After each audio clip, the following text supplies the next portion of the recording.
后，既值此父亲诞辰100周年之际，谨重刊此书，以为纪念。我的父亲名保康，字存仁，又名成元，于1908年出生在上海老城乡一个世代经商之家，祖上饶有资产，祖父及其5房弟兄在大东门一带开设了2家衣庄和2家绸缎庄。然而，在父亲8岁那年，由于经营不善，家道中落，2家衣庄及绸缎庄全部变卖还债，而祸不单行，祖父又离疾病，居然西归。孤儿寡母，没有了经济来源，全靠亲友接济度日，艰难困苦，可想而知。幼年的父亲便是在这样贫困的环境中成长起来的。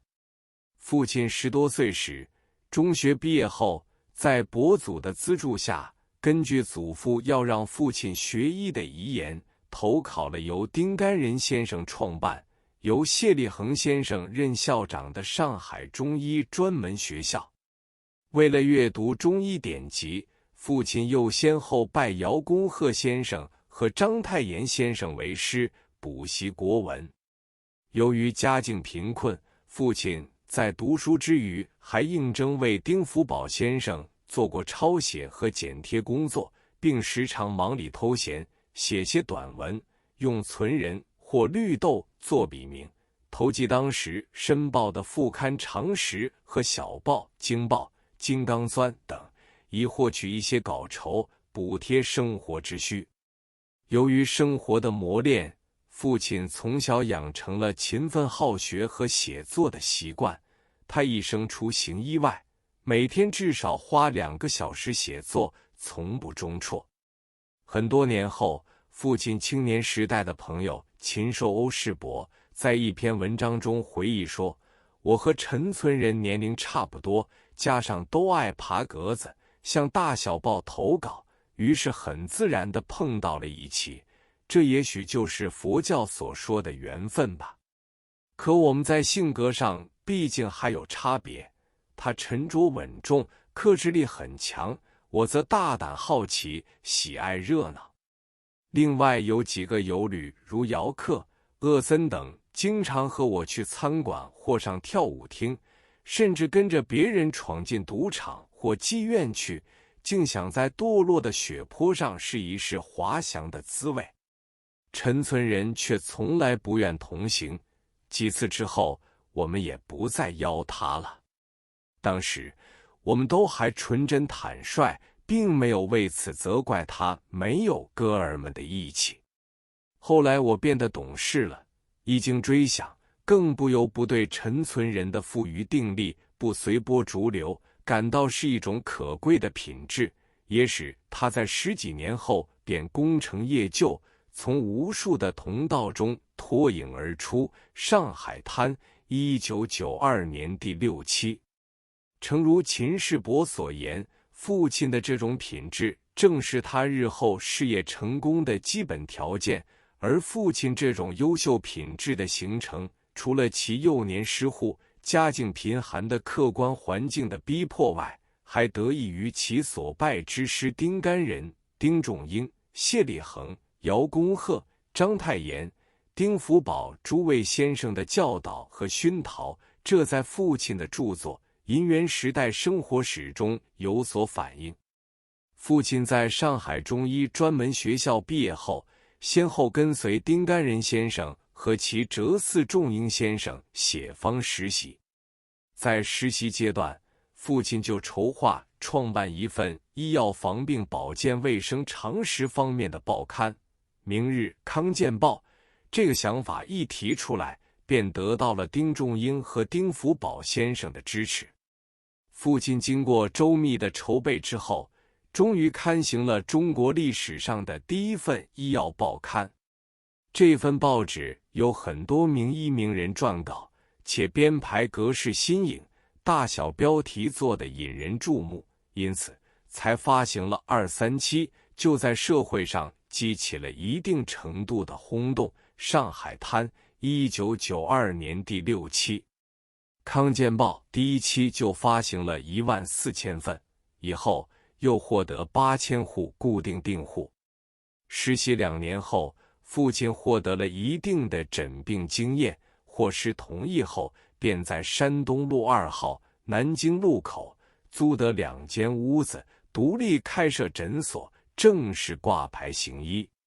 由于初出茅庐，加上诊费定的较贵，开始一段时间病假并不多，每天只有3-5个病人。